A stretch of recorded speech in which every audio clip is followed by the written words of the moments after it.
عبداللہ بن عون نے خبر دی، ان سے محمد بن سیرین نے بیان کیا کہ میں انصار کی ایک مجلس میں حاضر ہوا۔ بڑے بڑے انصاری وہاں موجود تھے اور عبد الرحمن بن ابی لیلہ بھی وہاں موجود تھے۔ میں نے وہاں سبیہ بنت حارث کے باب سے متعلق عبداللہ بن عتبہ کی حدیث کا ذکر کیا۔ عبد الرحمن نے کہا لیکن عبداللہ بن عتبہ کے چچا عبداللہ بن مسعود رضی اللہ عنہ ایسا نہیں کہتے تھے۔ محمد بن سیرین نے کہا کہ میں نے کہا کہ پھر تو میں نے ایک ایسے بزرگ عبداللہ بن عتبہ کے متعلق جھوٹ بولنے میں دلیری کی ہے کہ جو کوفہ میں ابھی زندہ موجود ہیں۔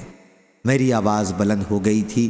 ابن سیرین نے کہا کہ پھر جب میں باہر نکلا تو راستے میں مالک بن عامر یا مالک بن عوف سے میری ملاقات ہو گئی۔ راوی کو شک ہے یہ ابن مسعود رضی اللہ عنہ کے رفیقوں میں سے تھے۔ میں نے ان سے پوچھا کہ جس عورت کے شوہر کا انتقال ہو جائے اور وہ حمل سے ہو تو ابن مسعود رضی اللہ عنہ اس کی عدت کے متعلق کیا فتویٰ دیتے تھے؟ انہوں نے کہا کہ ابن مسعود رضی اللہ عنہ کہتے تھے کہ تم لوگ اس حاملہ پر سختی کے متعلق کیوں سوچتے ہو؟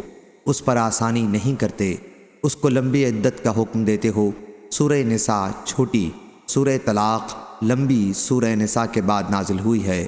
اور ایوب سختیانی نے بیان کیا، ان سے محمد بن سیرین نے کہا میں ابو عطیہ مالک بن عامر سے ملا۔ صحیح بخاری حدیث نمبر 4532۔